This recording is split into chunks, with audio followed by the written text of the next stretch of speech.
because it's so different now. Everything is for the money. Like it's sad to say, but back then nobody was getting paid when we were in college. We were getting allowances, but that was nothing, man. My allowance was 5,000 pesos a month. We were yeah, we were just playing for For school pride. college, school pride, and scholarship. Good day, everyone. My name is Justin, and welcome to the Upperbox Podcast. So, Coach Pao, uh, we had a lot of players and coaches come to the podcast, but I Mhm. don't think we ever had. We only had, I think, one alumni player who made a lot of advice, gave a lot of advice to the current college players, but it's like months ago. Now we have another player, former player, and he's not just any player. He's a five-time NCAA champion who played for 5 years in the NCAA, which is Mhm. very rare, by the way. Mhm. He's also a former King Lion, and commentators would say he's one of the twin towers of San Beda. Mhm. He played for a lot of teams in the PBA: Blackwater, Kia, Magnolia. He was a champion for Magnolia, Terra Firma, and now with Meralco. I know you're very close with this guy. What can you say about him? He's a homie. We've always had a great relationship, me and him. Um, Met him while I was, just a fan. Both of us were students, and he would remember this because I would watch the game, like practices at times, Mm-hmm. and in the morning when they do it, and Mm-hmm. I have seen him almost pass out with suicides. First thing in the morning with Coach Frankie, and yeah, so those were, and I've had a great relationship with him, with his wife Kim, and great friends, and he was my classmate in a couple of classes. Um, no, in one class, and we'll talk about this. And he's one of, I would say, like I've been watching the games, I've been a fan for like shit, dude, 14 years. Fuck, I'm just yeah, wow. Um, but he's one of the nicest guys I've met, like Yeah. in that team. Like he's super approachable, soft spoken, but he's not soft spoken in the court, like in the sense of like True. he will bang. He's Yeah. not afraid of anybody. So yeah, without Wait, further wait, ado, wait. Before that, I just want to make some announcements. Okay. okay. If you're watching this on March 10th, before we start the show, I just want to announce that tomorrow is going to be the championship game of the San Beda Red Booters against the Saint College of Saint Benil football team. So I'm calling out everyone to watch the game tomorrow, 4 p.m. And and from what I've heard, the Red Lions will be there to watch and support our their counterparts in the football team. Without further Anyway, ado, yeah. brother, you do the honors of introducing this guy. Well, this guy needs no further introduction. Five-time champion, more than a decade of a pro, almost a decade of being a pro. 9 years, right? Yeah. Yeah. 9 years being a pro. Dang. Kyle Pascual. Woo! Welcome, Kyle Pascual. Hey. Hello, thank you guys. Thank you. Thank you guys for having me.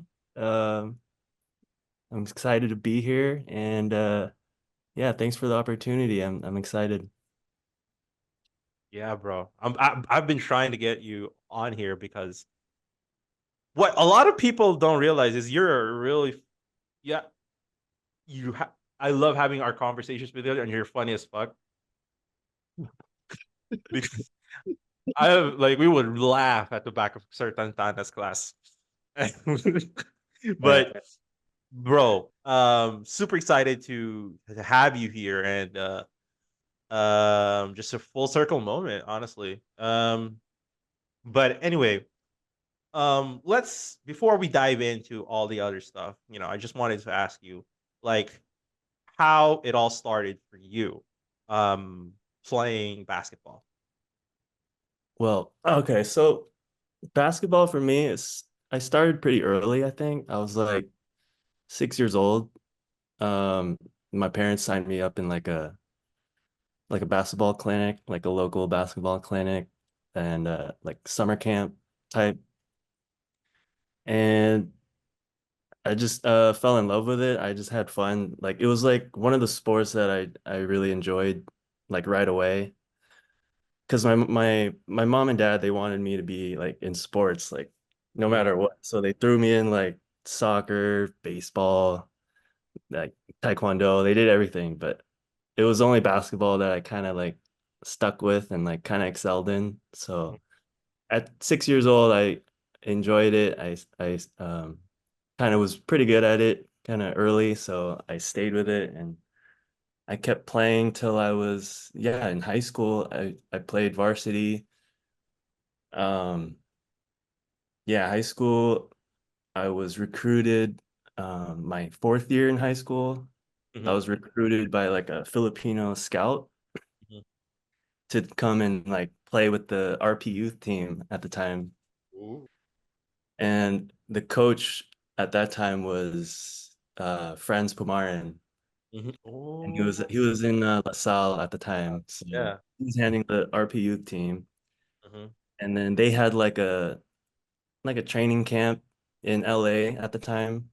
Mhm. So that scout who was watching my games was like, hey, you know, this Philippine team, like junior national team is in town. Like, are you interested in like trying out? And I was like, of course, like let's go. So my parents like took me to their game and then yeah, I met all those guys. It was some of the guys there was Ian Sangalang, Norbert Torres, Gabanal, R. Garcia, who else is there?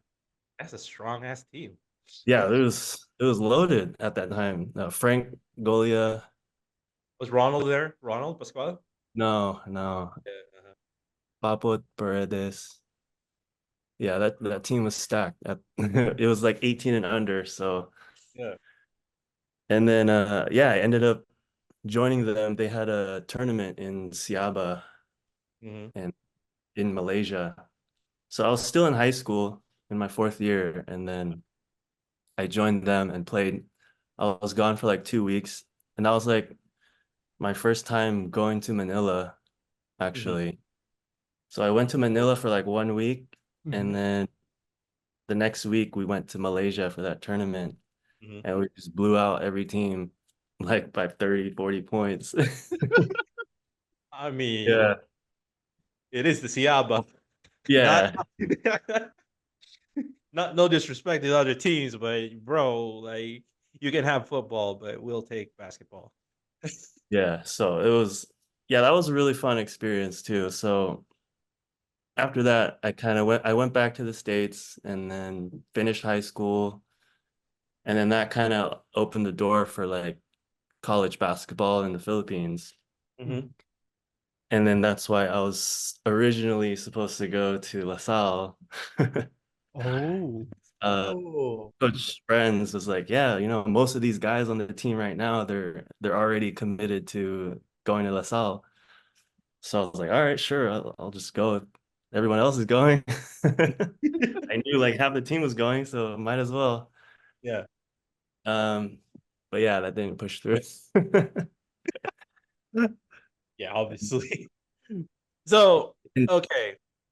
So we were talking about like off cam, that that you had to like you had to do residency when you went to San Beda. So what happened Yeah. there before before you Yeah. went?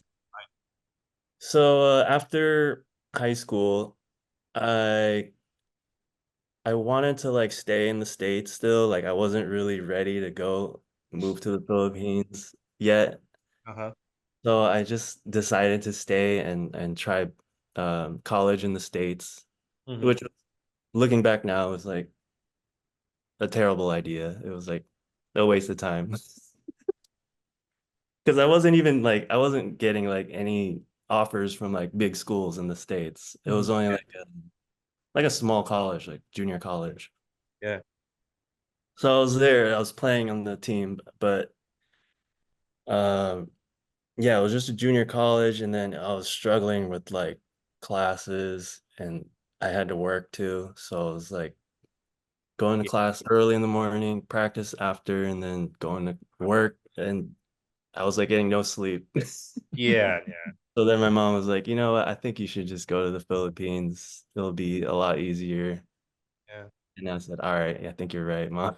yeah, And yeah. then that's when so when I finally decided to like, commit to playing in the Philippines, that's when San Beda came in, and it was just the timing. Um it was just the right timing because San Beda was already in LA.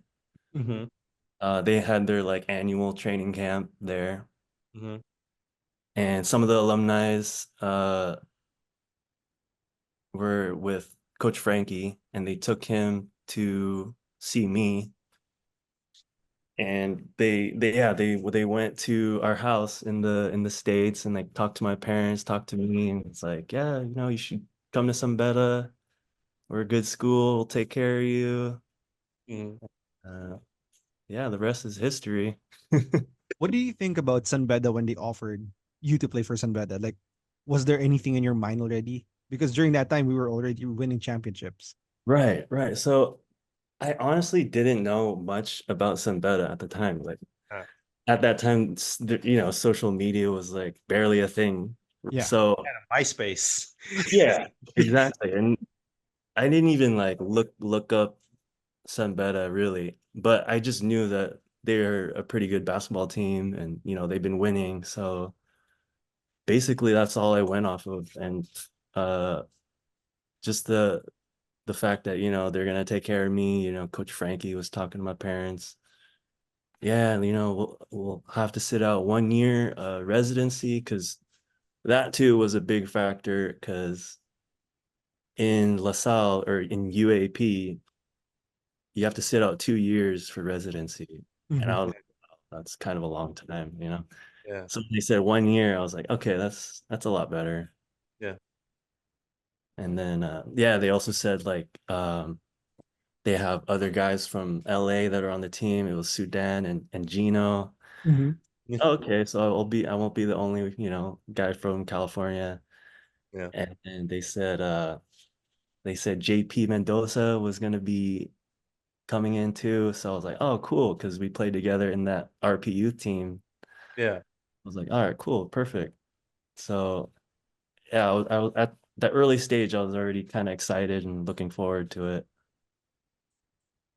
Mm. Wait, my like honestly, the you guys were kind of when was this? Like 2009? Yeah, yeah, 2009. Oh my gosh, Oh my god. It was such a long time ago. damn, No, that was 2009. last year. No, stop. That was last year. Yeah, it was a couple Do years not. ago. That was like 2 months ago. Shut up. Um, but nah. Honestly, like when I wasn't part of San Beda yet, because I came in into San Beda 2010, Mhm. and but I was already hearing a lot about this coming class of Red Lions, even though I was in high school. So like, oh, they got like a lot of Finland when I was a kid. I was like, and like, oh, and they got big guy. Like they were talking about you. I didn't know your name yet. I was like, oh, okay. And then they got Sue and all that. There was a lot of hype going into that. And bro, of course, 2009 doesn't exist in Bedouin calendars because 2009 was we Right. lost. Yeah. Like we gotta like we lost. I'm sorry, like we lost. But so before we go into like the NCAA, first off is how was like the adjustment from coming into California from California, going to Mendiola, going into the Philippines with the weather, with the style of play, with everything. How was that like? Uh, it was a culture shock for real. It hit me hard. Yeah. Like everything, because I mean, yeah, I grew up in Anaheim, California. It's like Orange County, it's like pretty nice, like near the Yeah. beach and stuff. So came to Mendiola, and then it was like, whoa, I was like, and then the style of play too, like, bro, the way they played was dirty. Like guys were trying to fight every game, and I'm like, had to adjust quick because you your first reaction is to like retaliate right Yeah, away. yeah. Yeah. And then that's when the refs get you. It's like that second motion, like when you want to fight back, and then I get a call to foul. So it's like, man, it was frustrating at first. But Bro. yeah, and then on top of that, I was always like getting sick. Mm-hmm. I Because of don't the know. weather. Like, the weather, the food, I don't know. Like I was like every 6 months, I was like in the hospital, Mary Child's. You know Mary Child's? Yeah. Oh, yeah. Every bed that knows Mary Childs. The worst hospital. That place should be shut down, man. Bro. What was your welcome to San Beda moment when you started training for San Beda? Um, Probably when they showed me the quarters Mm-hmm. where I was going to be staying and sleeping. Uh-huh. Because at the time the real quarters was still being renovated, like that building in the back that Oh wasn't done shit. yet. Yeah. So you went into the old one. So they're like, "All right, I'm moving in with all my stuff," and they're like, "Yeah, you're gonna stay here." I was like, "All right, cool." I opened the door and it's like it was a classroom, like that classroom by where Fiora used to be, that Yeah. one right there, and Yeah. everyone's bed was just on the floor next to each other, and everyone's stuff, clothes were just all over the place. Like when my first initial thought was when I walked in, I was like, um, this looks like a squatter. That's Yeah. what it looked like. I'm not gonna lie. Yeah. That's what it looked Yeah. like. And then I was like, all right, how am I gonna do this? Like, but as it went on, it was like it just became normal, and it was like it was fun, like being around guys all the time. Like Sue, Gino was there, like messing around. All the Yeah. guys, fun. It was like a big, like we were just hanging out every day, all Mhm. night. My question is, did you fit on the bed? Oh no, definitely not. For Uh, context, how tall are you? uh, 6'6" was shit. Yeah. 6'6", 6'6", 6'7", you know. How about with But the style of play? What was the welcome to the Philippines? Welcome to the San Beda play moment. Like moment. like the training did, because I'm thinking like if anybody would hit you, it would be Jake. Actually, no, it wasn't Jake. What is it? If anyone, I think it was Dave. Dave was Oh yeah. no, and back then Dave was he was a bully, man. Yeah. He Yeah. was a I know. bully. Uh, but now everyone's cool. He's fine now. But back then, you don't Yeah. want to make him angry. And I remember when Dave was younger, like he had a big afro. Yeah, He was a yeah, big guy. I was like, God damn, I don't want to fight him.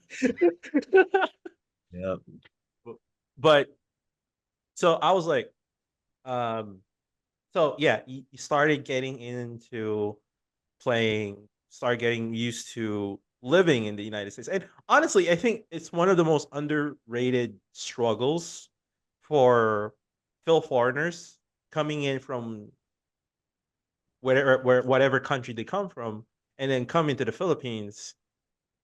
yeah, I think that big adjustment culturally, play wise, I think a lot of people honestly underrate that. I underestimate how yeah, that adjustment would be. yeah, for sure. And yeah, I was just talking to Kim about this recently. Like there was couple nights where I was like, man, this is like I got so homesick. I was like so close to just Going home. calling it quits. Like, oh, I'm over this. I'm just gonna go home, figure Mhm. something out, you know.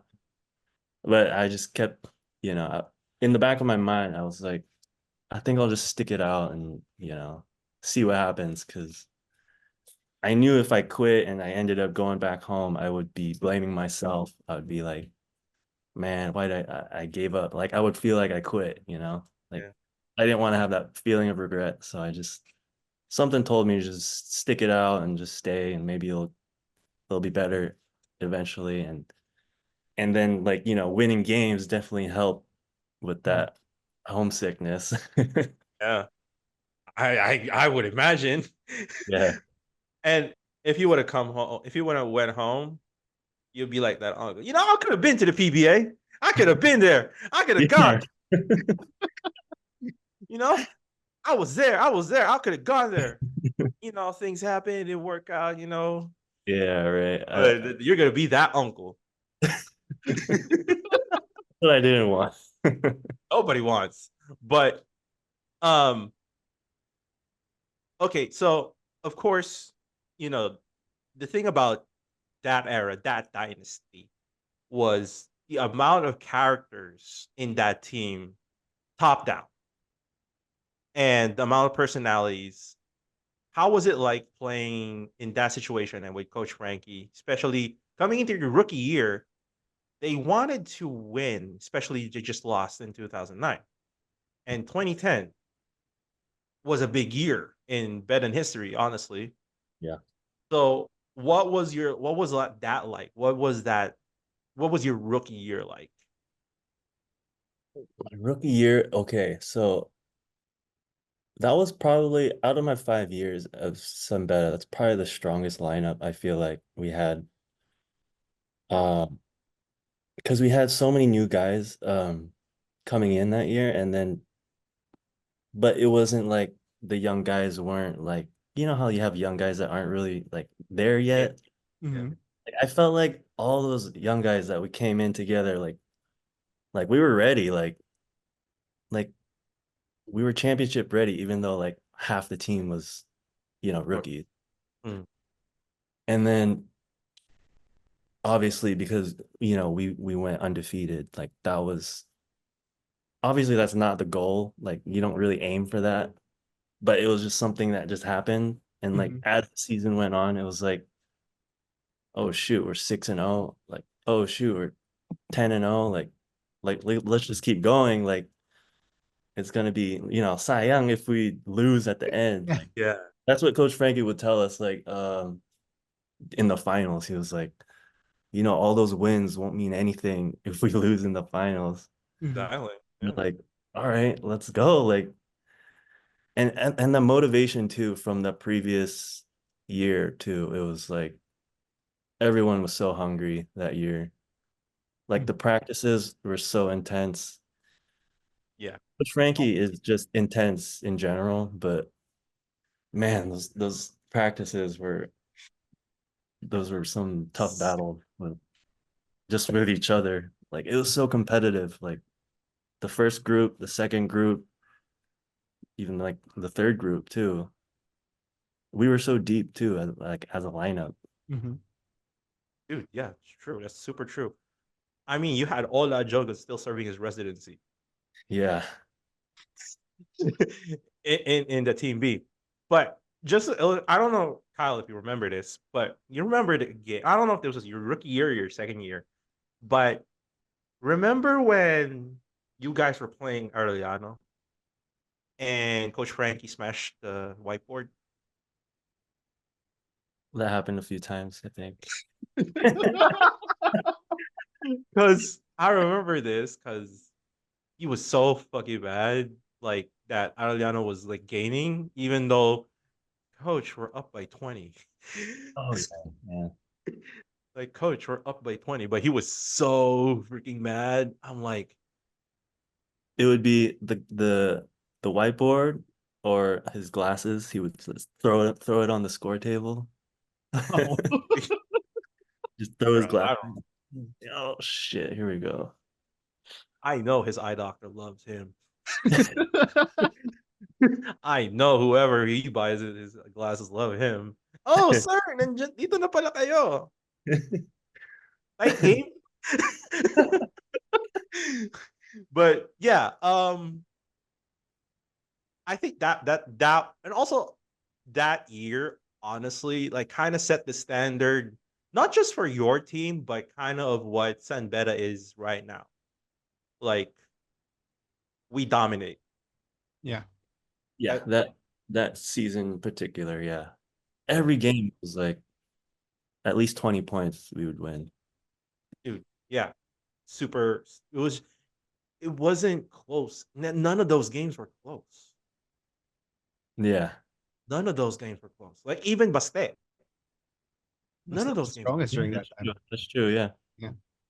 like It always they felt were. like it was close, but actually it was like still double digits. Like Yeah, you know what's funny? We were fans and we were nervous even though we're 15 up. yeah. Yeah, it was like 15 points up, but it Like felt like it was close. I know. I'm like, dang. Um, but that was so fun. And okay, so you were playing in your rookie year, of course. And how was like the culture, like the fans, the Yeah. crowd Yeah, coming in? that was pretty fun. Like I never experienced like a huge crowd like that like ever before. Like those finals uh, games is even in the regular season too, like the eliminations when it's Yeah, like Letran or San Sebastian, yeah. Mhm. even in San Juan when it's packed. Oh my gosh, that was It's so different, fun. right? It's different. It's different. Like when you have like the crowd when it's all students Mhm. Hmm. and the teams are just playing for school pride, it's Yeah. different. It's a different feel, like different vibe. Which Yeah. crowd did you like more? Letran or Baste to go against? Oh, I'd say Letran Really? Yeah. was a lot more fun to play with. Because they had the kids with the signs that would say The "Wala." wala kids. Yeah, all the kids with the signs, and then they had the older alumni who were like cussing you out. Yeah. Bro, I got cussed out by a grandpa. And I was like a 17-year-old kid coming out straight from the province. And I was just cheering, go some better fight. And one of them just gave me the finger. I'm like, Did damn, sir. did anybody ever try to cuss you out from the and like you got pissed? From the crowd, I don't think I remember from the top of my head, like during a game. Mhm. Nah, You but guys almost had a fight in your rookie year with the Tran. Was it your rookie year? I think there was one where they like started throwing like coins and bottles on the court. Yeah, yeah, yeah, yeah. Yeah, yeah, It was Sue. It was first Sue and then Kevin Alas, right? yeah, yeah. That was the fight, Yes. and they started throwing shit. That was wild. Um, but yeah, bro, like Rest in peace, Sue. Yeah. rest in peace. But they would Oh they man, would always target Sue, man. That yeah, was it was fucked up. The way the things They said. they said, the things that Sue had to deal with. Yeah. Honestly, yeah. honestly, he could be a 30 for 30. Honestly, like not even kidding, he could be a 30 for 30. He was like by far the best shot blocker I've ever played with. Really Yeah, until now in the PBA that Oh you're in yeah, the for PBA. sure. Like he got the confidence like that all of our guards had like on defense, like if they were to get beat, Mhm. like defense, like you have Sue under the basket. It's like an easy swat. Like he was yeah. he was just one, he just had really long arms and his timing was just like so good at blocking shots. It was I remember mm. Sue got mad one time when FIBA changed the rules of shot blocking. He's like, when it's already hit the board, you can't block it. And he said, "That's tough, man. Fucking blocks, man." like, And he's Yeah. like, okay, you already graduated, Sue. You're done. I'm like, unless they get you to the PBA, but and also a lot of people don't know, like Sue's one of the kindest people, one of the For coolest sure. people. We're not saying this because he's no longer with us. He's just no, anybody you talk to who's had a conversation, has met Sue, made a friendship with him, one of the coolest guys. One of the coolest guys. For sure. He was But yeah, everybody's big brother. Mm. true, super true. And he would treat everybody equally, like from students to his teammates to the ate sa karinderya, sa canteen, right? Um, the guards, everybody. He was cool with everybody. Yeah. He's the coolest during Mendiola parties, though. He's super cool there. Uh, Yeah. It was he fun. was super cool there. Yeah, but anyway, Kyle. Um, so yeah, you won. Yeah, that first time, and of course, we're not gonna go on every single championship you've ever had because we're gonna fucking spend our whole time on that. You're basically talking about the whole dynasty, but let's just cut into a big portion of that. So we all know what happened. Coach Frank, Coach Frankie was winning. You guys were winning, and then the fight happened. Yeah. Were you there? Yeah, Oh yeah, I was there, front and yeah, center. yeah. You're suspended. I was cool. What happened? What happened? Walk us through it. Oh man. So it was started out as a normal day, normal practice. Everybody was everybody was eating in Fior after practice, so Mm, everyone was just chilling. And then um so we had the other gym being used for the volleyball games. yeah. And then yeah, so I was on the Fior side eating, and then Ola was, I don't know where he was. I guess he was walking back to the quarters, Hmm. but I guess that's when the other schools called him Ongoy or something, Mhm. Yep. thinking that he didn't understand Tagalog. Yeah. So that, upset Ola. So he came to Fior and started telling us. And then Coach Frankie was there still eating too. So Coach Frankie got up. Ola was leading us to where they were. And then, here comes Dave, here comes Jake behind Coach. And then I just go and follow. And then Coach Frankie um, confronts the players. I think they're San Sebastian volleyball players. Yeah. And he was trying to like figure out who said that, why they say that to him. And then of course no one was saying anything, so it just became a huge confrontation. And then that's when I guess one of the players called their volleyball coach, Mhm. Gorayeb, and then he came out, and then that's when him and Coach Frankie got into verbal altercation. And then I think Coach Gorayeb started walking away, so Mhm. that was it, I thought. And then Coach Frankie was, um, I think he was still, heated and still trying to like get Figure into the things out. shouting match. Yeah. He followed after Coach Gorayeb, and Mhm. then yeah, they ended up going back into the court. And then I didn't see how it started or who's threw the first hit, but it just unfolded onto the volleyball court Mhm. right in the middle of the game. And I just saw both of them on the floor like rolling around, like Mm. hitting each other.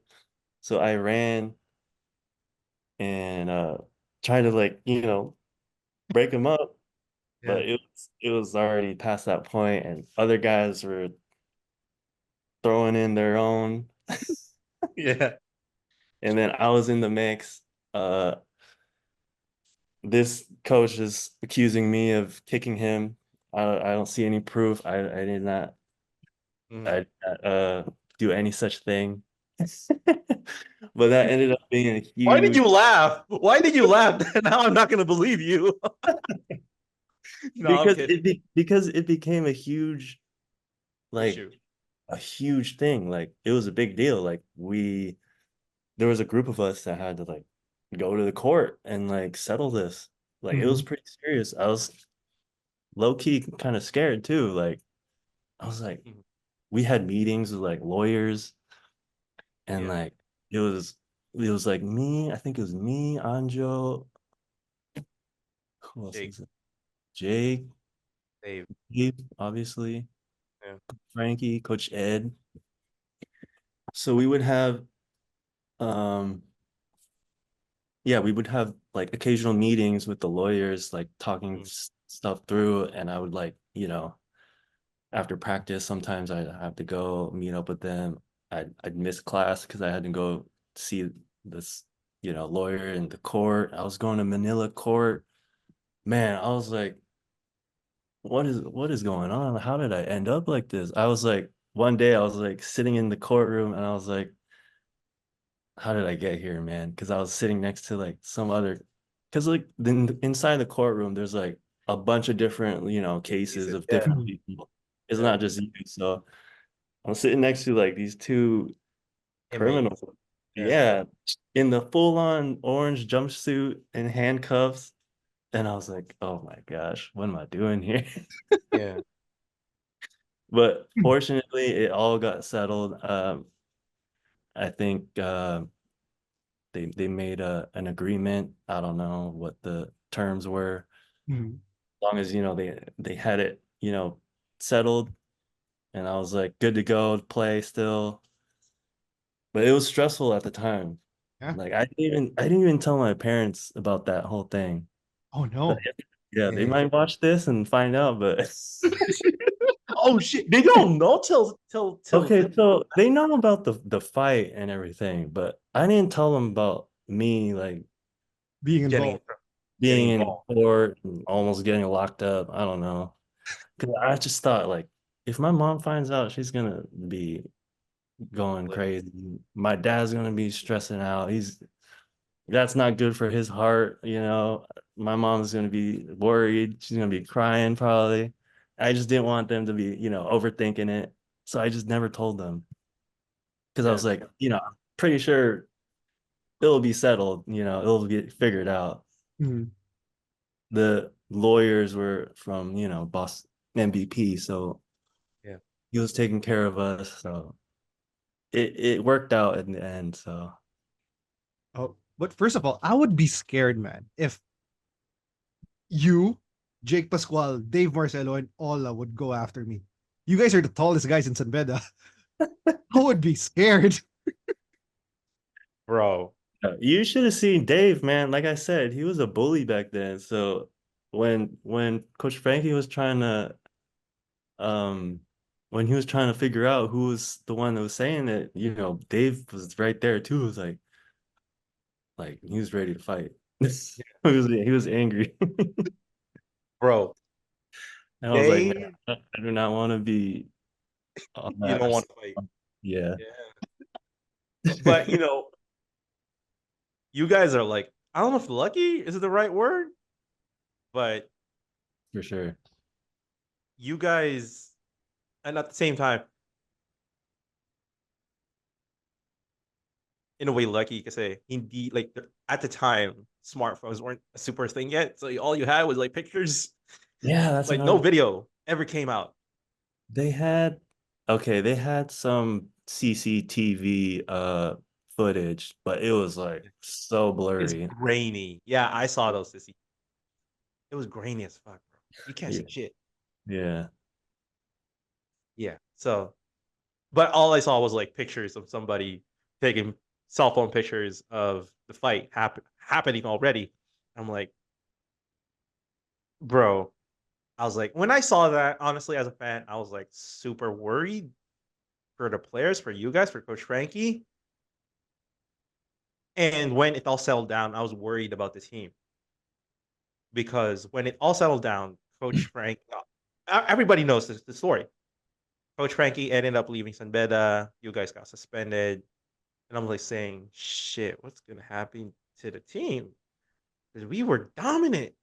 No, man. I We were remember dominant. Like, honestly. the day Uh-huh. Coach Frankie came to practice and he like made the announcement that he's gonna be leaving.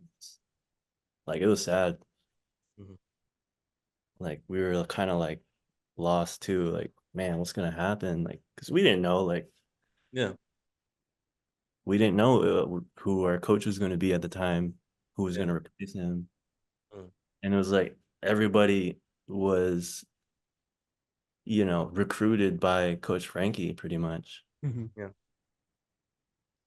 So it was pretty emotional. Everyone was like super sad. Everyone was crying. Like I'm sure. it's like, yeah, it was rough, but um, yeah, looking back, I think it almost made us more motivated for the upcoming season, Mhm. Mhm. or it just added more obstacles that we were, you know, willing to face. Because every season we always had like some kind of obstacle or some kind of challenge that we had to face as a team, and that's what made the championship like more rewarding in the end, I guess. Mhm. Mhm. Mhm. And but yeah, it was challenging. Like that transition from Coach Frankie to Coach Ronnie. Ronnie, Yeah. it was like totally different. Two different styles. Two different styles, two different personalities. It was totally different. But credit to Coach Ronnie too. He took on a tough assignment like last minute, Mhm.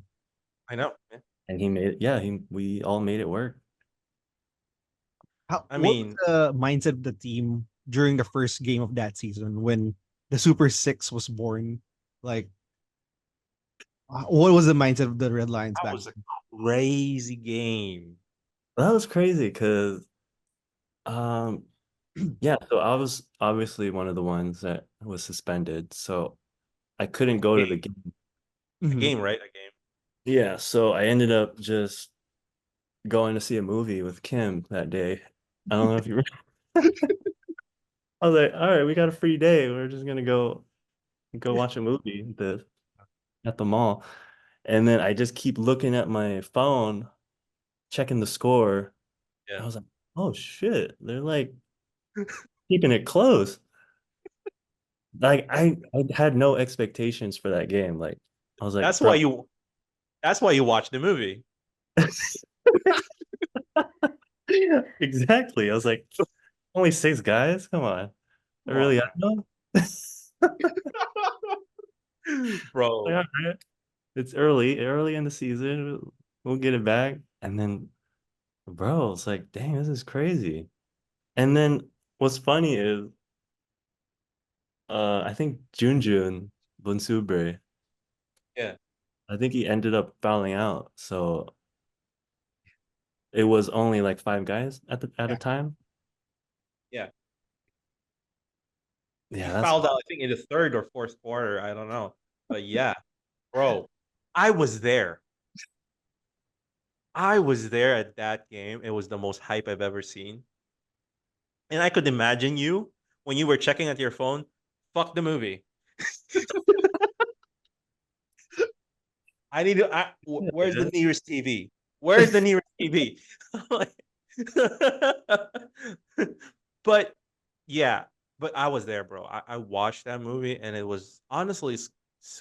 I've watched a lot of games. It was the best game I've ever seen. The Red Lions ever. Yeah, yeah. That And was history. that was the first game of the Yeah. season. I Yeah. know. It was so weird because in the start of the game, there's like coach. There were more coaches than the people on the bench. Man, that's crazy. I think Like yeah, because we had Art was there, Otoy, Art, Utoy Richie. Abarkar, Richie, Dave Ian. Morales, Junjun Yeah. Bunsubre. Ivan, Gosh. Ludovice. He was there during the. Oh yeah, yeah, Ludovice, yeah, yeah. Ludovice. That was Bro, that was great. wow. Yeah, dude. That was super stupid. Like, and I was like, if I was like in the Arellano, I was in the if I was in the Arellano player, like no respect to the guys, like I would be so mad that we lost 5 to 6 guys. Like, what the fuck happened to us, bro? I'd be so mad. Like, I would be sprinting after the game Yeah, I remember talking to Gio Halalon. Mhm. about it. Yeah, when we were teammates at Magnolia, he was still upset about it. He was like he didn't even want to talk about it. He was just shaking his head. It was like it's just a bad memory for him. Oh, was he there already? Bro. Was he in? Yeah, he Yeah. was. He was. He Oh, Yeah. was. But he okay. wasn't. He wasn't like the star player yet. He was still Yeah, a not yet. Yeah. yeah. It wasn't. He wasn't Geo yet. Yeah. But bro, that was so stupid. Like that was I like imagine like we were so hyped. Like we were there were not a lot of fans showed up either. Because like you, we didn't expect a lot from that game. But the people who were there, bro, we were obnoxious as fuck. Like we were hugging, we were like running on the sidelines. I'm like, it was crazy, bro. It was so fucking crazy. Like, honestly, for the people who were there, we feel sorry for the people who were able to watch it because it was the best game I've ever seen. Like I've seen a lot of championship games. I've seen a lot of, but it was the best game I've ever seen. Art de la Cruz was born as a red lion on that game. Mhm. He he just killed it. He just killed it, bro. They couldn't. Okay, now you're making me want to watch it later after this podcast. It's on YouTube. I'm gonna watch it. But yeah. So okay, you mentioned that it was tough for you, playing for having to transition from Coach Frankie to Coach Ronnie and Yeah. different style. And I remember this was a frustrating year, not just for the team, but for the whole community, because we were not dominating. With all due respect to everybody, we were not as dominating as we were in the past. But we were still winning. But we weren't as dominating. Yeah. So yeah, go ahead. That What was were your thoughts during that time? yeah, that was also I think Ola's first season. Yeah. Um and everyone was kind of trying to learn a new system of Coach Ronnie. And it was a lot different in the way that like Coach Ronnie likes everything like slowed down and more organized and Mhm. like play it safe a little bit more Use the shot compared clock. to yeah, like compared to Coach Frankie was like let's go, run, fast break, full court press, full High court low. deny. Yeah, so it was, I think it was good too though that we all like kind of learned that way because I think it also made us better because we kind of needed that like later in the season and into the finals because that I think that season too was the first time we had to play in a game three in the finals. So that was another challenge we had to face. Like, okay, we lost game two, and it's our first time playing in a do or die championship game. Yeah. So we all had to like regroup, focus, and pull through for that game three, and which was so tough. That one, I'd say the two championships that I won with Letran being the opponent Mhm. was the toughest, I think. Mm. Wait, Just because it reached game three and it was like down to the wire. yeah. They had a good team, honestly. That 2012 team. the Alas brothers, Coach Louis. Yeah, it was a good. Almazan was there. Raymond, Mark Cruz was there. Cruz, Kevin Rakoff, Belorio. Anton Delorio, yeah, bro. They had a really good team. They had a really good team. Honestly. Um and it's one of the most, like, I'm not saying this because San Beda won, but it was one of the best series, honestly. 2015 was also a good series. Yeah. Honestly, whenever we play the Trend in the Yeah. finals, it's always a good series. I think it's just the San Beda Letran rivalry. Yeah. Yeah, bro. Like, people Nothing could be. underestimate that. People Yeah. underestimate that shit. Like, people are like, no, San Beda, it's Ateneo LaSalle, bro. I'm sorry, but if you're not experiencing flying coins, Flying coins, flying bottles. like bottles, like curse words in every Filipino dialect. But before we move on to the next season, I want to ask then, one of the most memorable games for me that season was the first game against Perpetual, where we lost, but it went to overtime because of a Hail Mary 3 by Basera Bear. Did you remember that game? Oh yeah, that was my best game, like career wise. Mm-hmm. Oh, we're gonna talk about this one. We're gonna talk about this game. Oh, that game, I remember it was close, and then everyone was in foul trouble that game. I think Jake fouled out, Rome fouled out, Angel fouled out. So I was like, man, this is tough. Like, uh, thankfully, Basser hit that Hail Mary Yeah. to send it to overtime. In Mhm. under a second, he hit a Hail Yeah, Mary. Dude. because it was pretty much over until he made that. But yeah, like he gave us a chance in overtime.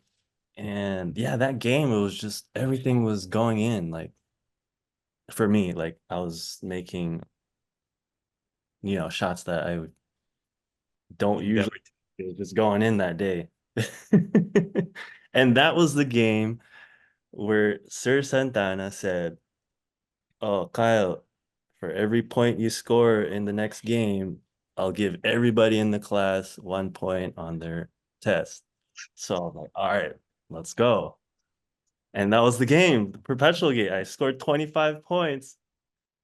The perpetual game, yeah. Like best, like career high, the best game I played. And then the next day in class, I don't know who said it. Somebody was like, Sir, si Kyle, 25 points last game. And then Sir Santana was like, ay, wala, talo eh. I was like, oh, come on, bro.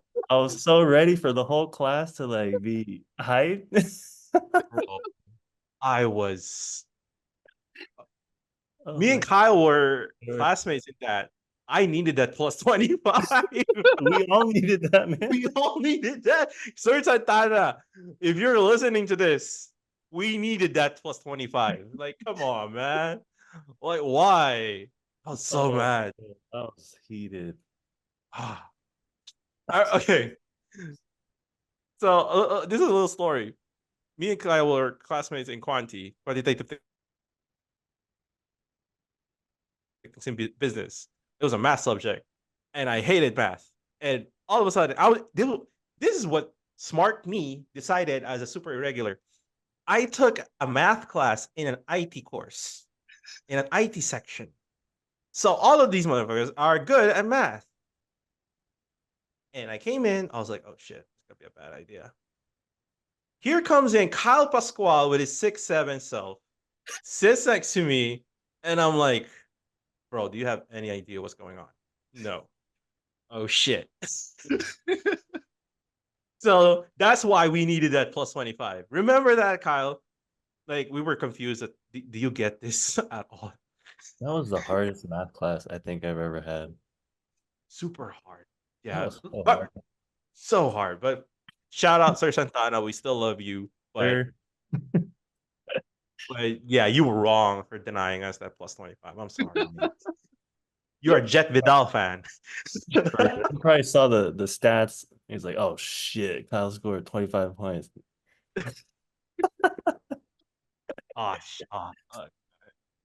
Dang. Okay, I'm gonna make some shit up. We lost. That doesn't count. We lost.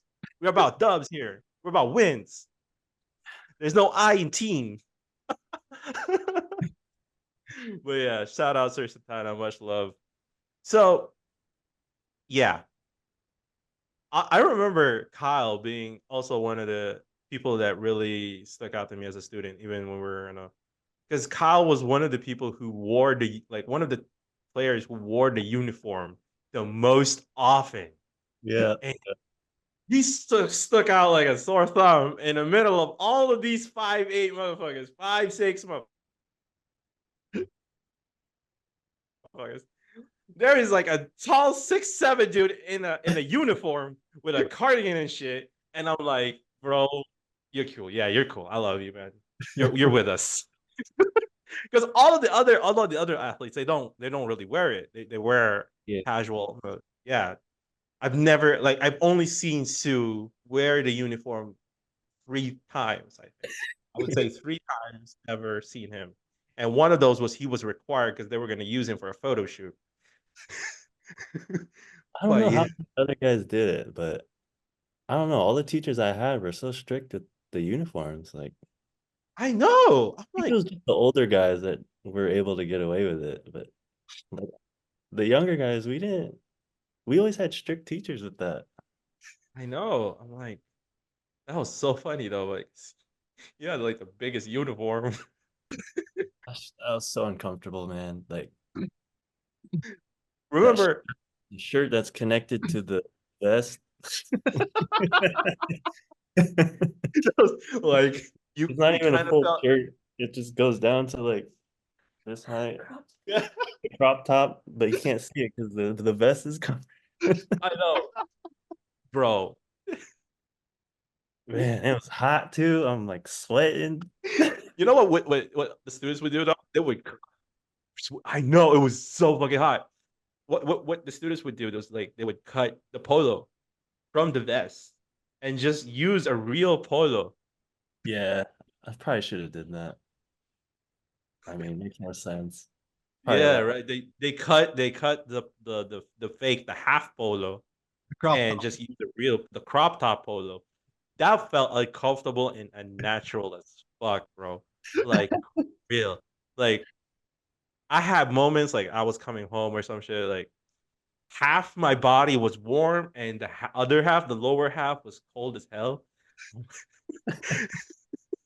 Like, I'm like, like, bro, this is not right. Why do they have to do that? Why not just use a polo? I'm like, dang. Anyway, but yeah, dude, being a student back then was so fun. But what was it like for you? Okay, let's step away from basketball. What was student life like for you? What was student life like for Kyle Pascual?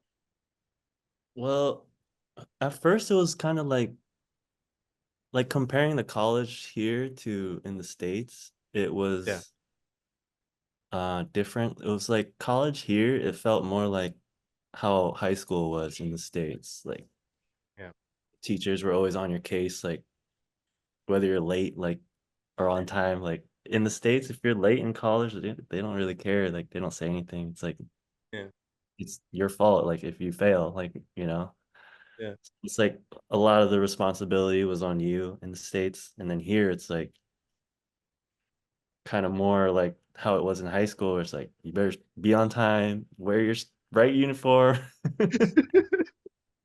But then also it was like I just tried to like the least I could do was like just try and like show the teacher that I was like putting in an effort. Yeah. Because some of these guys that I played with, man, I don't want to mention any names, but they just would not even try, bro. Like they would be like, "Hey, you guys going to Starting class? what? Like, you guys going to class today?" Nah. It's like, "Oh, okay." Like they would just chill in the quarters. I was like, man, I just gotta show up. I'll just go. Like that's why me Yeah, and Rome kind of got close too, because we were kind of on the same page with that. Like as long as we like show the teacher we're there and we're trying, Mm. like it'll be less of a reason for them to like not pass us. Like, do the bare minimum. Yeah, like we really did try though. Like we did the work, Yeah, I and know. but yeah, it was man. Some of those, freaking, what do you call that? Thesis reports and stuff. Man, those are tough. That's Sir Greg. Reporting, like, yeah. Was that Sir Greg? Well, mine was Ma'am Pam Tendero. Oh, yeah, she's Oh, a hard. oh, man. Wow, She is tough. she's a tough She's professor. hard, bro. I had her. She's tough, bro. I had her. She would get so mad some days. Oh man. I know. One day she just threw everybody's paper on the floor and just walked out. I was like, whoa, hey. Hey. Slammed everybody's papers on the ground, pile of paper on the floor, and just walked out. I was like, dang.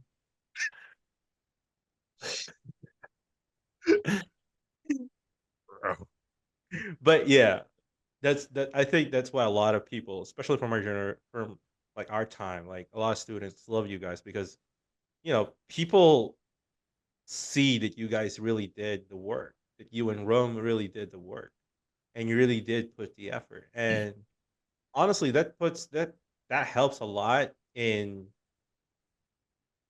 you know making you guys more approachable to the people. Like you and Rome you guys were super approachable, even though you were shy as heck. You were shy as heck, like, but you guys were easier to approach because you guys were always at class as much as possible. You were guys in class, and I never heard anything negative about you guys from professors. Honestly, Yeah, because I hated that like stereotype. Actually, I don't know if it's even a stereotype because a big part of it is true, but like, you know how like they say athletes, basketball yeah, players in particular, they don't go to class and they just, they get a free pass and they just, pass the class. Hmm. And it's like, man, I don't want to have that, stereotype. that's why you scored 25 points. Yeah, I know, Kyle. I know. That's why you scored. That's why you went MJ. But yeah, no kidding. Go ahead. Yeah, so that's why, me and Rome were always like, like, all right, let's go. Like we lived together in Third Street in that apartment. So we're like, all Yeah, right, let's go. Come on, man, let's go to class. that still, even though you live in that apartment, I know that bed doesn't fit you. Bro, yeah, well, my first bed, nah. It was like a thin foam. Mhm. Shout out to Boss Mike Advani. He bought me that when I first came out here. But after a few years, it kind of got, thinned out. So Yo, Yeah, you- you would. it was no good anymore. So, and then my mom and dad were in town one time and they saw my bed and they're like, no, this ain't this ain't gonna cut it. So my mom, we went to SM Manila and she bought me a new bed and it was like a thick one. It was your text, but it was like, the thick one. And it Mhm. was custom made. It was queen size. It had like an extra like, I don't know, like 6 inches in length. So my feet wouldn't hang off. Oh, So that was huge, man. That was huge for me. we were moving up in the world, huh? Yeah, man. Yeah, I'm a red lion now. I'm a captain now. Because I got full 8 hours of sleep without my legs hanging off. But bro, I was like, it was another thing about playing for the Red Lions was like the parties after the championship, the Mendiola parties. Oh man. What were your like memories of those years, bro? Of those So parties? Me personally, I don't even like to drink. Like I don't drink I at know, I all. know you don't. I know you don't. When the Mendiola parties happen, that's like you gotta. You It's Yeah. have like to. you have to, man. And it's just that was so fun, man. The whole street being like just closed off. Everyone like, parked their cars on the street. Mhm. Yeah. And then, you walk down the street and everybody drinking is gonna hand you a cup of some kind of alcohol Hmm. and you gotta drink it. And you gotta go Bro. all the way down to like Mokdo Yeah. and then come around the other side too. Same Mhm. thing. And by the time you go back, you're already drunk. Oh my gosh. And then the fire truck would come. Oh yeah. The fire truck. Oh, Oh my god. spraying water on everybody. Oh. Blocking taxi drivers from passing until they take a shot. They gotta take a shot first. Oh yeah, I remember. I forgot about that. Just making random people drink too. Oh my gosh. Bro, I remember Jake. Just who's it, Jake or somebody else? I don't remember. Just a player. He would like literally like a random kuya in a taxi. Like you say, no, no, no, magdadrive pa ako. Hindi kuya, champion kami. Hindi ka ba masaya, champion kami. Tsaka, inom ka muna. Bro, it was so fucking wild. Honestly, and I keep telling it to our younger audience and to your younger friends, like of this generation, Gen Z. Like, I get it, you guys like the party, but I have never seen a party Like Mendiola part. like Mendiola. Yeah. If you've seen Project X, the movie, that was the closest thing we had. Yeah, pretty much. Bro, I remember like I'm not gonna say the person's name, but I remember a professor who's gay. And he's gay. When he got drunk, bro, he had a straight voice. He got he got straight. I'm like, yo, what? Oh I'm my. like, bro, that was so wild. And I was like giving shots to professors. I'm giving shots to my classmates, to the girl I liked at the time. I was giving shots Thank to you. people I didn't like at the time. I was giving shots to everybody. I'm like, God, like, and I seen some weird shit, like weird things, people drinking. I've seen, those big bottles of lambanog. They had those. Somebody brought lambanog in one of those, and I saw it like, hey, fuck, no, I'm not drinking that. I am not drinking that. But I passed out on one of those. I'm gonna be honest. I passed out. And those who were with me, I know who people are with me. Yes, that was a bad night. I After that I stopped drinking, bro. I stopped drinking because that was a wildest night. But it was so fun. I would love to have that again. Just not drink anymore, but just watch and watch people make absolute fools of themselves. It was Yeah. so fun. It was so fun. Okay, let's go to the last 2 years of your career in college. Like, how was the transition naman from a fiery and passionate Coach Frankie to an organized and stoic Coach Ronnie to Coach Boyet Fernandez? So when Coach Boyett came in, he was also with, I think, Coach Ronnie in Morocco, I think. They were coaching together.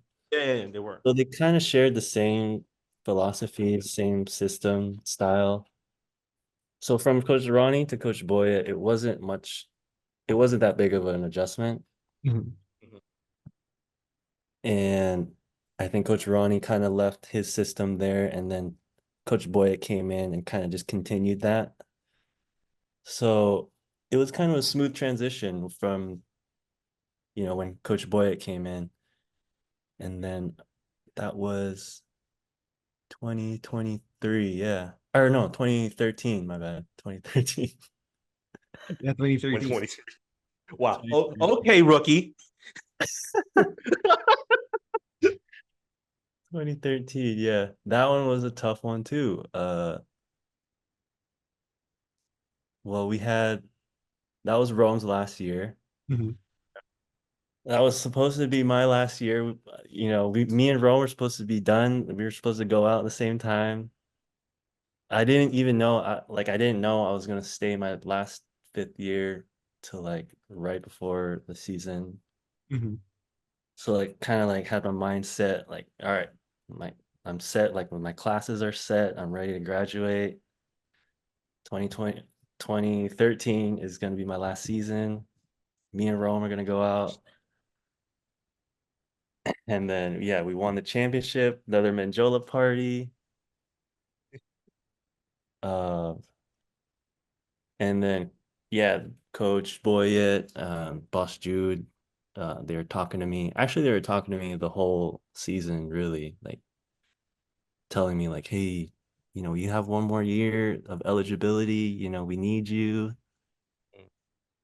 We need you to stay. I was like, at the time I was like, think I'm ready to, you know, graduate and move on. Yeah. And then yeah, I just decided to stay one last year, like last second, really. And like I had to think about it a lot too, because I was like, I don't know if that's the best decision for me, because like my mind was set on like the PBA draft, like, and like at the time I was thinking like, what is the best timing for me, like to enter the draft? Because like I'm trying to, you know, like get on a team that will sign me, and then I'll be able to play, you know, long term. So I was trying to pick a year where there's, you know, the biggest chance for me to get a good spot in the draft. So Mhm. I thought 2013 was the year, but I decided, you know what, maybe that extra year if I stay will just prepare me more for the PBA. Mhm. And I wasn't even thinking of like winning a fifth championship. Like that was the last thing on my mind. But like some people were saying like, oh yeah, you should stay. Like you could be the first San Beda player to win 5 championships. I was like, you know, like that's not really the goal. Like, of course, the championship is always the goal when you're playing for San Beda. Like that's always the standard. Always has been the standard. Yeah, bro. Like that's the pressure that comes with playing with San Beda. It's like Mhm. it's either a championship or bust, basically. But yeah, you know, that last year, I think it did help me in the way that I was able to, you know, mature a little bit more um, as my last college playing year, and then I think that helped me in the PBA as well. Mhm. And honestly, like at that time, honestly, like if you,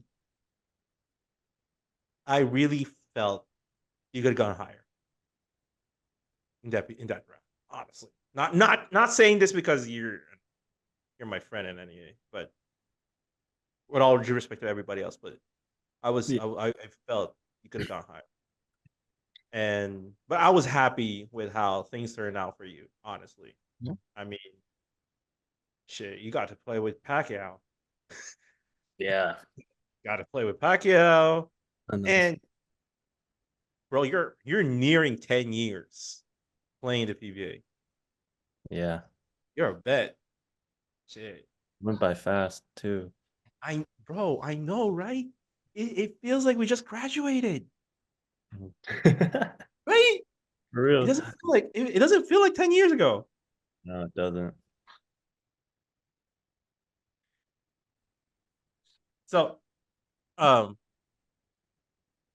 okay, so winning that fifth championship and being able to go to the PBA, how's your experience, playing the pros and, from all the teams that you've been in, like how was that experience and where you are now with Morocco?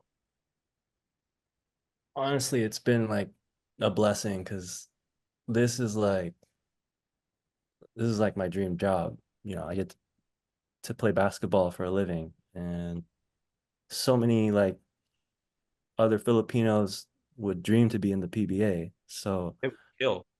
yeah, right. So I feel blessed and I'm grateful, and it's been such a crazy journey because I feel like I've been on you know both sides of the PBA, like on the worst teams. I've been on the best teams, and it's been like Mhm. such an amazing journey, like so far. Because playing on those teams, like Blackwater and Kia, Mhm. like losing, like we'd be lucky if we had like 2 wins in a conference. Like we were bad. What was that like? From coming in from San Beda, winning program Yeah. in there. Like, what was that like? Mentally, it was tough Yeah. because it's like you're so used to being on a good team, and then all of a sudden you're like going into a game knowing you're basically gonna lose. Like you already know you're gonna lose. But the experience was like I feel like it was needed Mhm. to, it's part of the process, I feel like. Yeah. And I was like blessed to have like good coaches too, like in the PBA.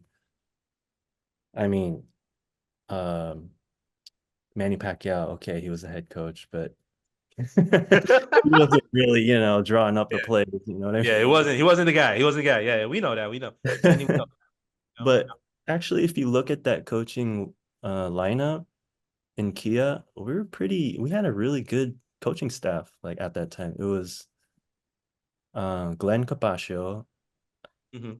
Chito Victorero, um, Chris Gavina, Rob Wow. Rob Wainwright, Pretty good staff. and Coach Alden Ayo was there too. Mm, yeah. People forget about that. Yeah, that was Pretty good. before he was with Latran. Mm.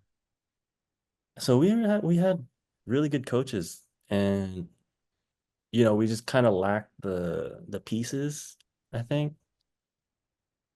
But we had that system of, Coach Chito came in as like the first assistant, so he was kind of running practices Mhm.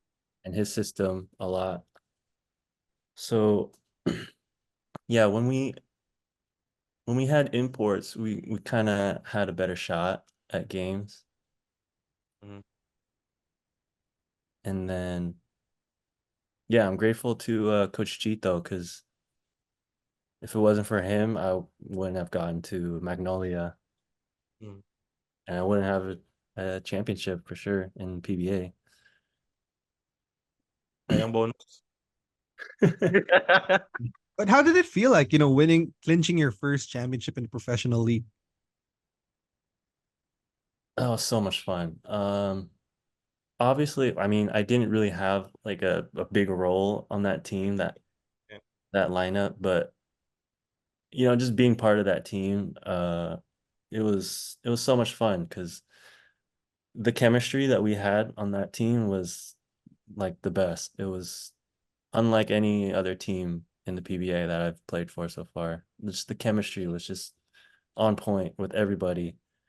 Like everyone was just close with everybody.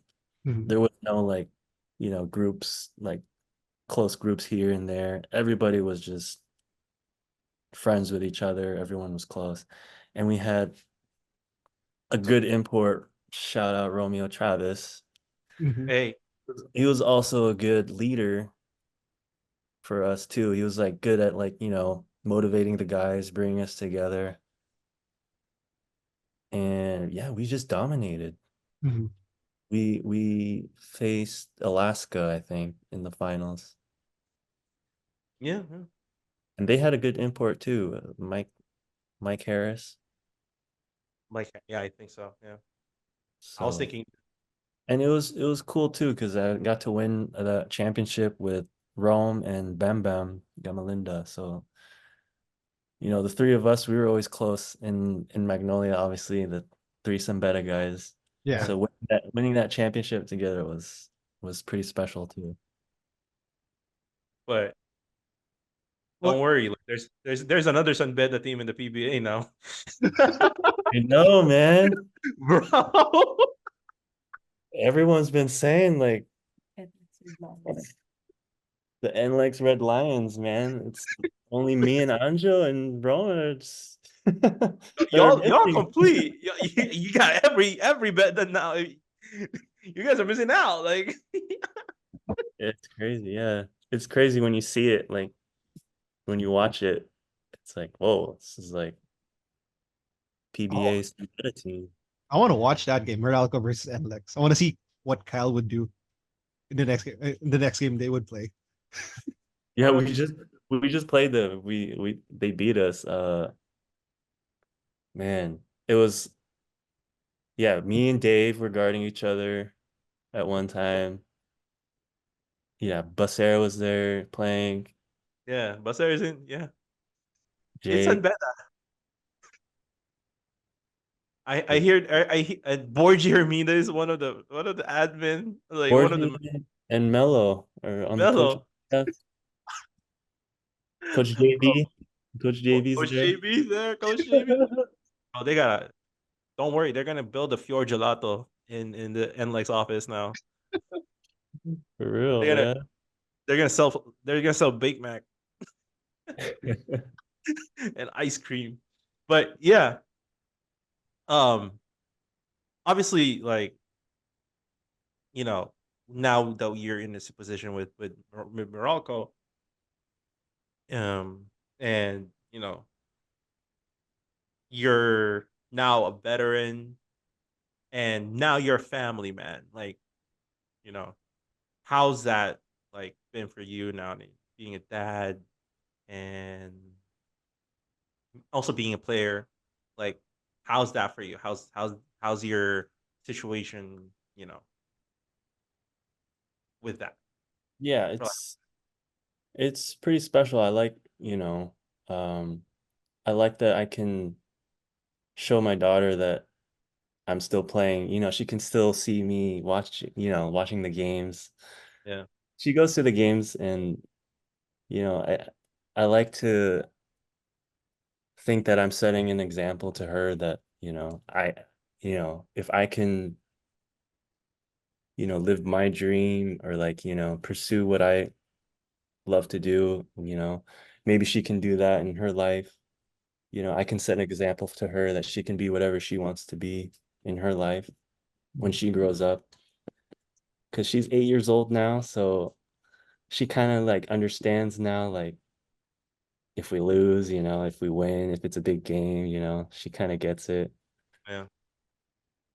And you kind of like take for granted too, like the hours of, being a professional athlete. Like we practice for like 2 hours a day, maybe 3 hours if we do weights or watch film.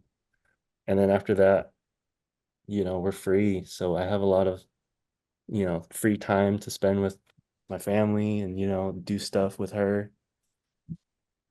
So I'm thankful for that, but in the future, when this is all said and done, I'm gonna look back and, miss these days of, playing basketball and having, Kim and Callie watching me in the stands. Hmm. But yeah, so far, this is like I said, my dream job, you know. Ever since I was little, this is all I wanted to do, just play basketball. Man, I'm happy for you, bro. That's super sweet. Like, Yeah, that was super really sweet. nice. Yeah, but what would be your advice for, especially for the current Red Lions right now, and especially for the ones who are moving on to the professional careers? What would your advice be, or to collegiate basketball players in general? Man, my advice, what would I say? I First off, I would say just for everybody to just find their role in a team, find out like what a coach is looking for in you in particular, Mhm. because there's always a spot for guys that, don't like me, like you don't really need to score 20 points a game to play in the PBA. Like there's spots for role players in the PBA, and I Mm. hope that a lot of guys realize that too, because now it's like more focused on how many points you can score, how many three-pointers you can make in a game.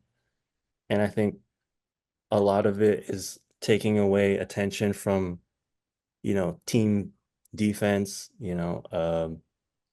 just a lot of the things that don't show up on the stat sheet, the little things like setting good screens, boxing out, getting rebounds. But, you know, coaches will always have the need for players like that. And I think there's no shame in accepting that type of role, because a lot of guys have long careers in the PBA and even in the NBA just from, knowing their role and knowing what their job is and just accepting that. Mm. So I hope the younger guys, because it's so different now, the Bro, college it's basketball. super different. Everything is for the money. Like it's sad to say, but Yeah. it's all about the money now. Because back then nobody was getting paid when we were in college. Your mom even had to buy No, you your bed. bro, Bro, we were getting allowances, but that was nothing, man. that barely get you by. I don't even okay. My first year, my allowance was 5,000 pesos a month. Bro, that's nothing. No. Like 5,000 a now, month. nothing. Even that back then, a month? Yeah. Bro, that's yeah. Dang, I didn't know that was bad.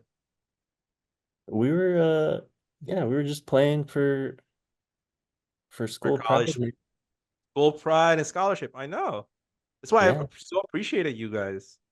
But what's crazy too is like honestly, people I agree with what you said. College basketball is so different now. Everybody wants to become a Kobe.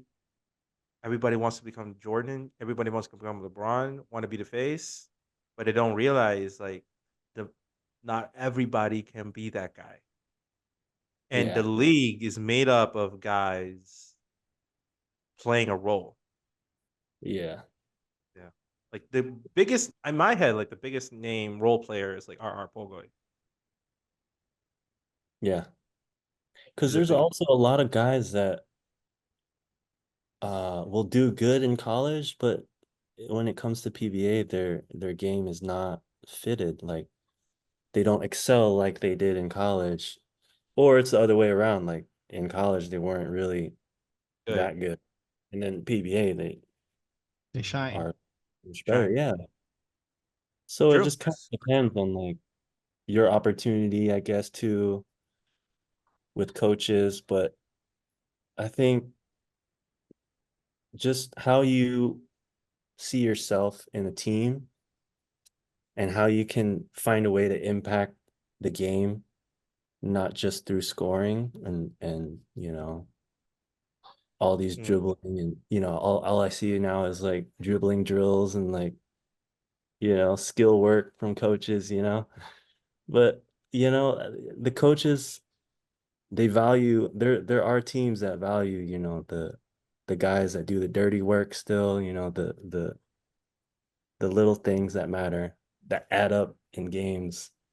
Mm. You should coach. I don't know, man. I don't know if I'd be a good coach. Try it. Like I don't know. I think you could. I think you could because you know how it's like. You know the role, the value of roles. I've always been an Danny knows this. Like I've always been an advocate of people who have a deeper understanding of the game. being coaches. It's not just the big names. It's always been like, and I've always known you as a very patient player, very patient person. But I don't know. Maybe you should. I don't know if you want to. I mean, Yeah, man. I'm open to anything. We'll see. San Beda hey, Red head coach, Kyle Pascual. ooh, hey,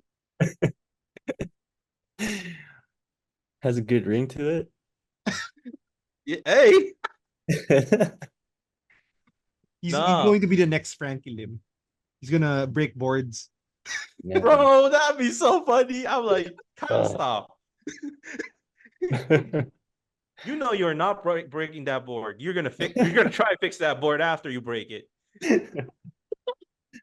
Yeah, man. I don't know about that. No, no, he's not that guy. But you know what I would laugh though if you're gonna make people run suicides. Man, I If don't you're know. gonna make people run suicides, I will laugh. Yeah, I haven't even thought of that. Like, what kind of, like, if I were to coach, like, what type of coach I would be? I haven't even thought of it. I don't know. Hey, bro, you don't know 'Cause what that's happens that, in man. basketballs. It's a funny world, you know. Hey, Jake's kid is already 12, and you know, He's the future, man. bro. I've seen the kid play. He's He's good. incredible. Like, He's he's a good, natural. Like, bro. He has Jake's lefty hook. yeah, He has like, it's impressive, like, watching him play. honestly. I've been telling Danny he's good. The kid's McCoy is good, and he's a big kid. He doesn't look 12 years old, Bro's like, he's like six, what, 6'1", 6'2"? bro. He's 12 and he's what? He's that height already, 6'2", 6'3".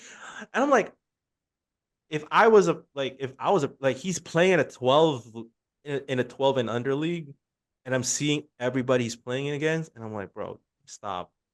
You're making Yeah. it's unfair. Hey, to the other schools listening, reserve na siya for San Beda. So yeah, back off. He's scoring 21 points and he's getting like rebound.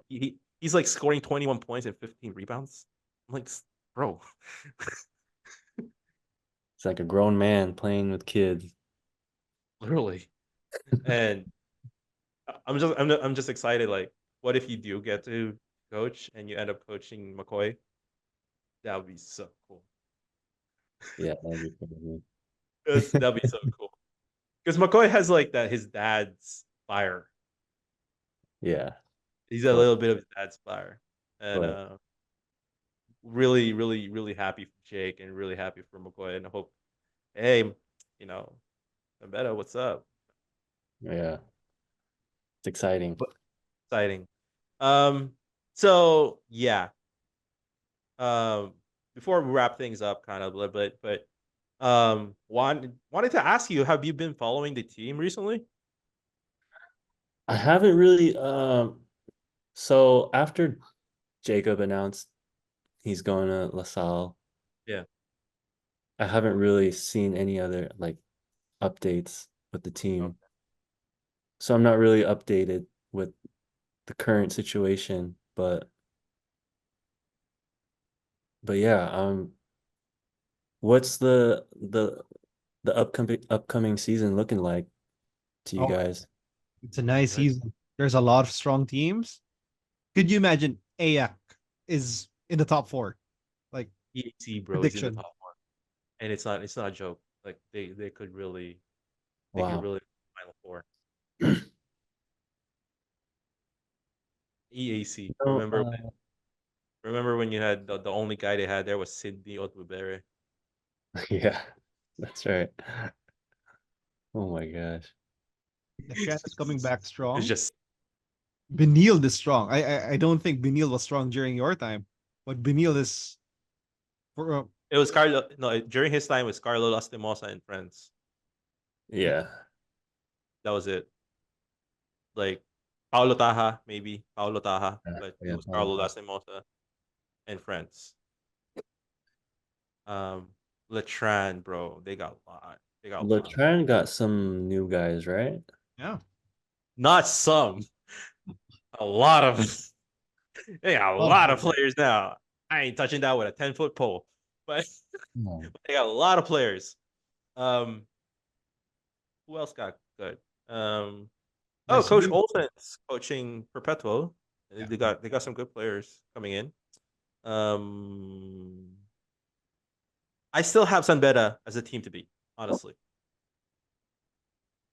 I'm really excited about the new players we got coming in. Brian Sahonia. Yeah, you played with them, but you guys defeated them. Yeah. Yeah. Yeah, he was good. But yeah, you should watch some games. I saw Rome and JP watch Game 3 last season. I know, man. I wanted to watch, but every time there was a game, we also had a game the same day. So I was like, man. And plus tickets were like hard to Super. get, man. Because I was with Coach Norman, because he's at Meralco too. And then he was complaining about how he couldn't get tickets for the Oh, that's final. that bad. That's Yeah, I bad. was like, oh dang, coach, you too. Oh, Yeah. Coach Norman having a hard time getting tickets to a college ball game. Yeah. Wow. But you know, Kyle, it's like we're back at when we were students again. This is how it was back then. Yeah, that's how it always was, really. Like it's hard to get tickets. Always, yeah. Always hard to get tickets, and it's always a good game. And it's a bittersweet feeling, like having that problem. Like I can't get tickets, but hey, at least we're good Yeah. again. It means we're good again. Yeah. But yeah, you and Kim and your daughter should really go. Should really go and watch some games. Yeah, I always miss the college atmosphere with the Just drum. different, no? Yeah, It's just man. different. I miss it. All right, so Kyle is coming back. There's some better red lines starting center. So see you in the opening, the first game of the season. See on the opening. Kyle Pascual, not to be confused with Jake Pascual. They're not brothers. Not brother. You're Maybe. not brothers. Not related. Kyle is not from Tarlac, and Jake is not from Anaheim. Good. Bro, yeah. Okay. So Danny still got questions? Or Oh, dude, I'm good. Thank you for giving us a time. Like, I just randomly messaged you and I saw you playing. I was like, I can't. I want to imagine you playing in the wearing the red and white again. That's why I sent that message, man. Uh, can't wait. Can't wait to see you wear the jersey again. During alumni homecoming games. Yeah, speaking man. of It's jerseys, fun. I'll I'll try to do that again if they set that up next year. Yeah. oh, they're gonna set that up. I Yeah. need Robert to play this time. Um, but speaking of jerseys, before we end, you guys wore the hardest jersey San Beda's ever worn, the Nikes. That yeah, 2010. Oh man, those are Yeah.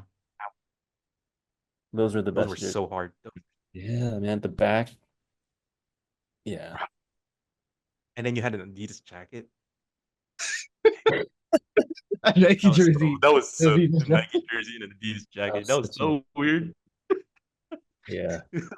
but that was so That cool. was- And you had, you know how long it took before they took down the Nike poster? I Did they know that Oh, big that took up the whole wall in the gym. I know, bro. Like they never took that down. I was like, it was 10 years in. They haven't taken it down. But I think they took it down already recently. But bro, Yeah. it was always there. I was like, dang. It was so hard to. That commercial, remember Yeah. that commercial, the Nike commercial? Damn, that was so hard too. Anyway, yeah, Kyle, super thank you. Really always happy catching up with you. Always a fun time. Super thankful that you come in here. Thanks to Cam for providing support too. Um, gonna give you gonna give you your time to say your piece. A message to the betting community, all your fans of the PBA, and Or yeah, if you have a business you want to shout out. yeah, just shout out Um, any. Yeah, I just want to say thank you to you guys. Thank you for having me. Thanks for the opportunity. This is actually like my first podcast experience, really. Yeah. So Oh, thank you guys. To the whole Bedin community, thank you for always supporting me, and thank you for continuing to support the San Beda Red Lions. And hopefully I can catch some games this upcoming season. mhm. And hopefully I'll see you guys there too. So thank you guys. All right. With When that, will your next game be? So we can ask people to watch you guys there Oh play. yeah. Actually I have a game tomorrow. Oh, We play, tonight. So this is going to release in the afternoon. So yeah, okay. later. Sunday afternoon. Yeah.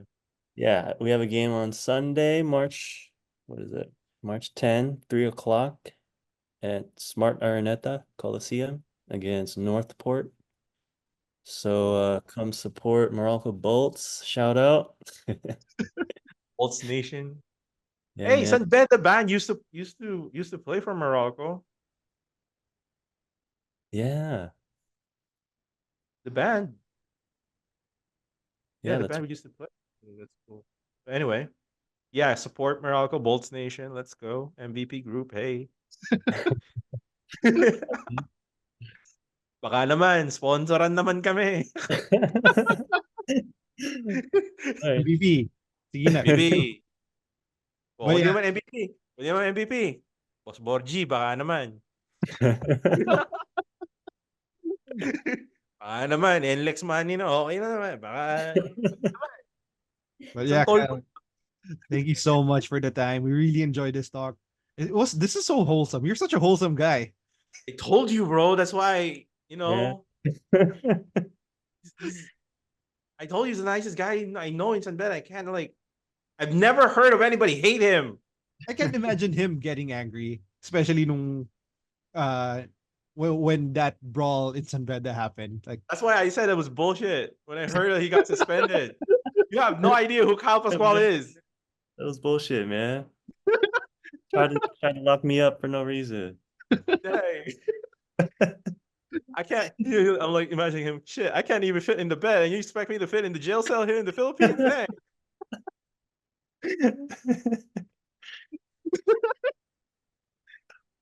Dang. Anyway, guys, thank you Yeah. very much for listening to Upperbox Podcast.